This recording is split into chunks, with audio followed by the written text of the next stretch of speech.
Yo, what is up everybody on YouTube? It's your boy 97Kicks and welcome to my first episode of How to Resell Sneakers. So basically I started this little series for y'all beginners out there who are interested in sneaker reselling. You've heard about it all the time on the internet, maybe even some of your friends are doing it. And even for y'all experienced resellers out there, maybe you could learn a thing or two that you've never heard before. Anyways, with that little intro out of the way, let's get right into it.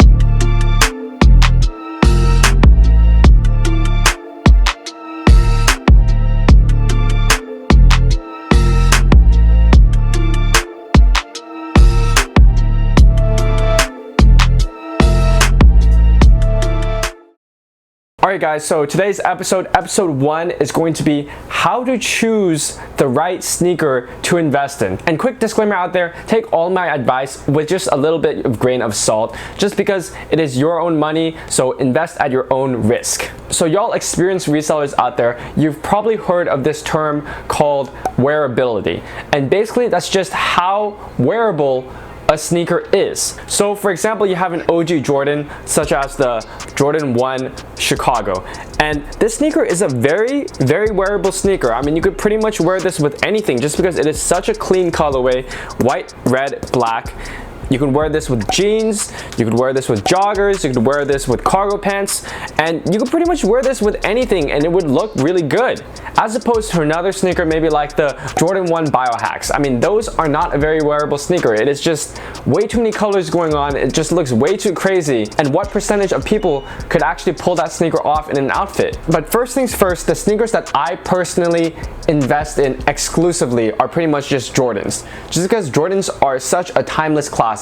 You can never go wrong with some Jordan retro sneakers. Just because they have history behind them, they'll always be in style, as opposed to a trendy sneaker from other off brands like Adidas and Puma. For example, like the Adidas Ultra Boost or the Pharrell NMD Who's. They were hyped at one point, but now all the new releases, they pretty much have no resale value. So that is why I personally only go exclusively for Jordans. And out of all the Jordan models there are out there, there's Jordans 1 through 35 we're up to now.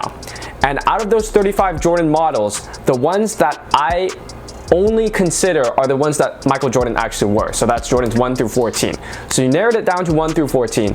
And how I further narrow it down for Jordans is the models that I look at that have resale value. Those are going to be the 1s, the 3s, the 4s, the 6s, and the 11s. So out of those 14 Jordan sneakers that Jordan personally wore, those are the ones that are worth investing that actually have resale value. Now, out of all those, the ones that definitely have the most resale value as of late are definitely the Jordan 1s. I mean, you can't even compare. None of the Jordans are as hyped, have as much resale value as the Jordan 1s. So those are the ones that I've personally been investing in a lot of. And out of those Jordan 1s, you really want to be only investing in Jordans that are either OG colorways or have OG color blocking. So for y'all beginners out there, OG just means original. Those are the colorways that Michael Jordan actually wore. Just because Jordan brand, they always pump out new colorways that Jordan never actually wore in game. So those are considered non-OG colorways. So the kind of colorways that y'all want to be looking after are either OG colorways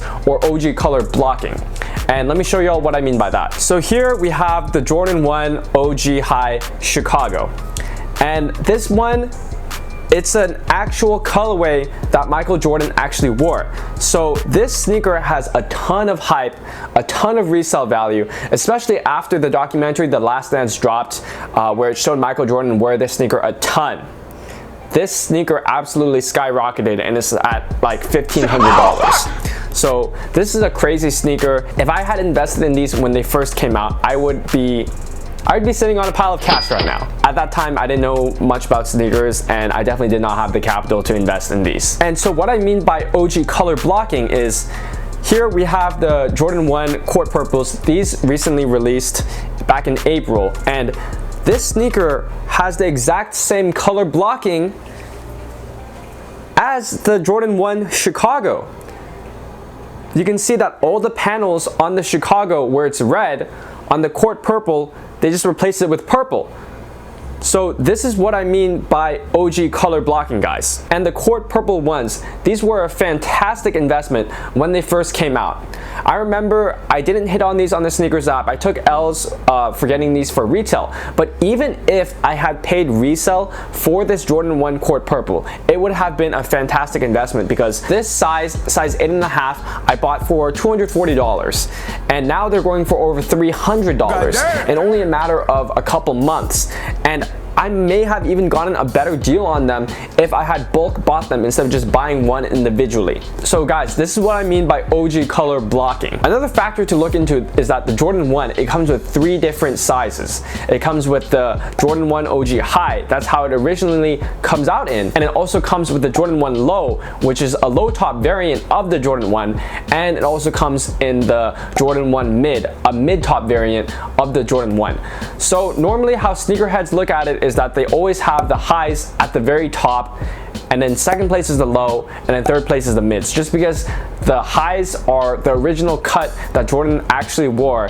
The lows, they're just a low top variant. I mean, they're more wearable for the summer, and then the mids, they're just like the crazy looking one that nobody likes apparently.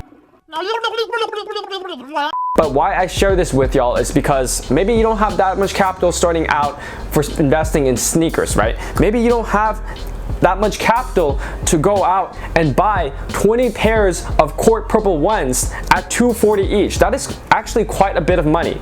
So the next best thing to invest in are the lows and the mids. And let me tell y'all, especially now in 2020, lows and mids are hot. Okay, so basically same logic with the lows and the mids. You want to look for lows and mids that are as close to OG colorway or OG color blocking as much as possible. So looking back at the Jordan 1 High Chicago, you see the Chicago color blocking, right? And some of the recent sneaker investments that I've made are the Jordan 1 Mid Chicago toe. And as y'all can tell, the mid has a slightly lower cut, but the colorway is almost exactly the same. I mean, look at this, guys.